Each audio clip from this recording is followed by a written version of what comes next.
Terima kasih atas kesempatan yang diberikan. Saya Immanuel de Gloria. Di sini saya akan mempresentasikan PPT tentang fermentasi. Pengertian fermentasi. Fermentasi adalah proses yang memanfaatkan kemampuan mikroba untuk menghasilkan metabolit primer dan metabolit sekunder dalam suatu lingkungan yang dikendalikan. Ciri-ciri dari fermentasi. 1. Terjadi pada organisme yang tidak membutuhkan oksigen bebas. 2. Terjadi proses glikolisis.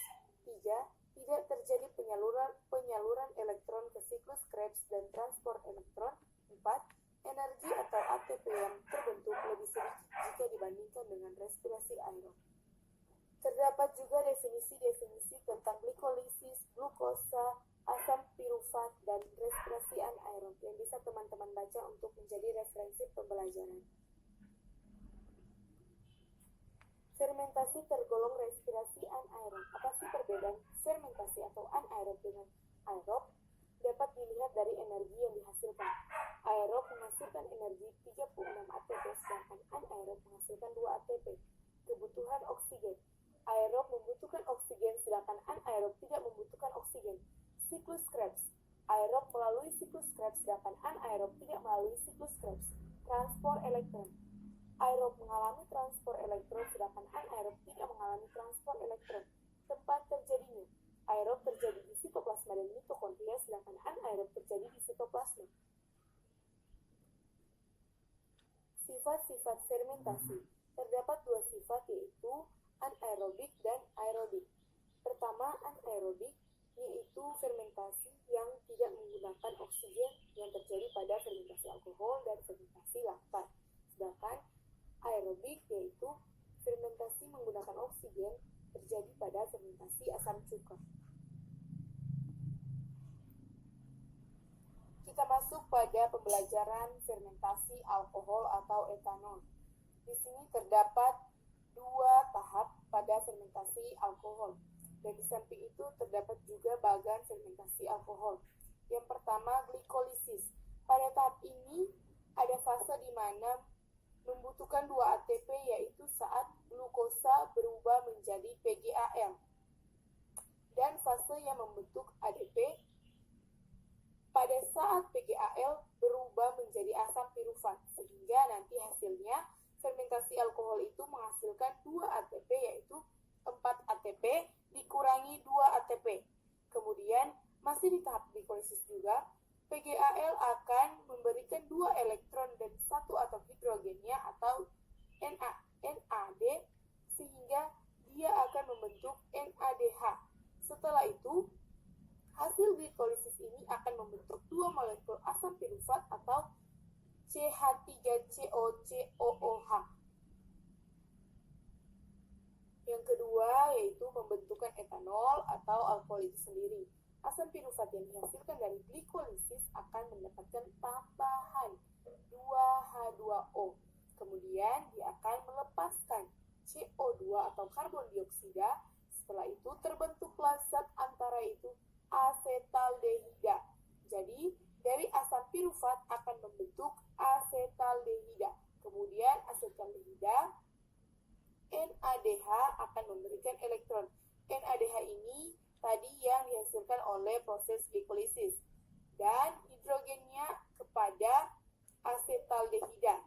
Jadi NADH ini akan memberikan elektron dan hidrogennya kepada asetaldehida.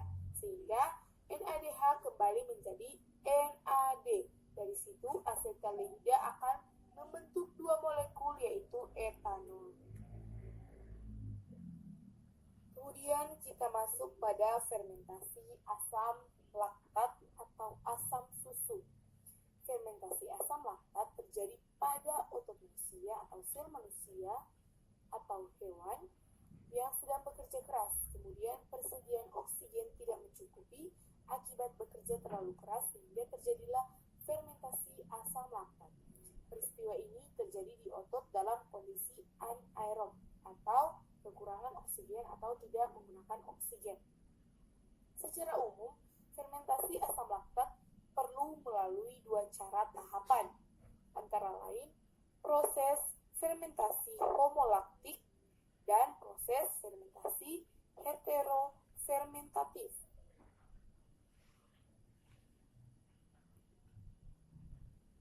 Saya akan menjelaskan kembali proses-proses yang terjadi pada asam laktat.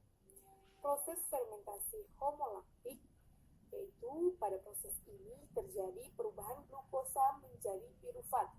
Lalu terbentuklah dua molekul asam laktat.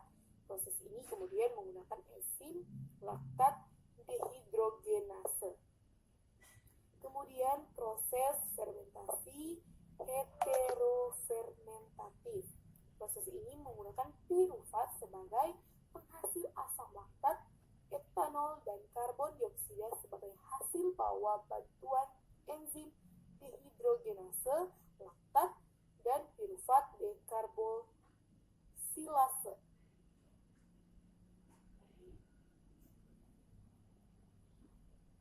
Fermentasi asam cuka atau juga tergolong pada respirasi aerob.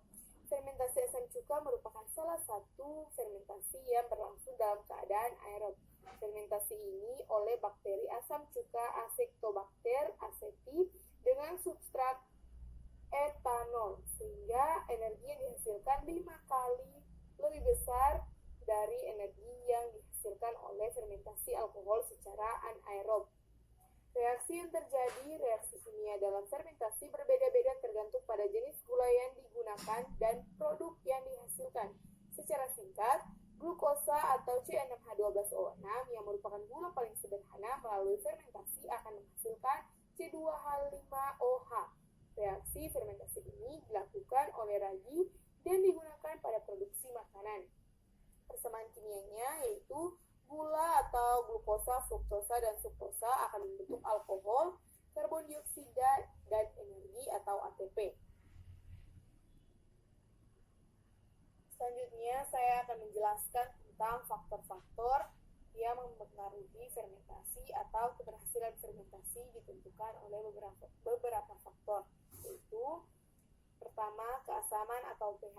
Makanan yang mengandung asam biasanya tahan lama, tetapi jika oksigen cukup jumlahnya dan gampang dapat tumbuh serta fermentasi berlangsung terus, maka daya awet dari asam tersebut hilang. Tingkat keasaman yang sangat berpengaruh dalam perkembangan bakteri. Kondisi keasaman yang baik untuk bakteri ialah 4,5 sampai 5,5. 2. Mikroba. Fermentasi biasanya dilakukan dengan kultur murni yang dihasilkan di laboratorium. Kultur ini dapat disimpan dalam keadaan kering atau dibekukan. Yang ketiga, faktor suhu. Suhu fermentasi sangat menentukan macam mikroba yang dominan selama fermentasi.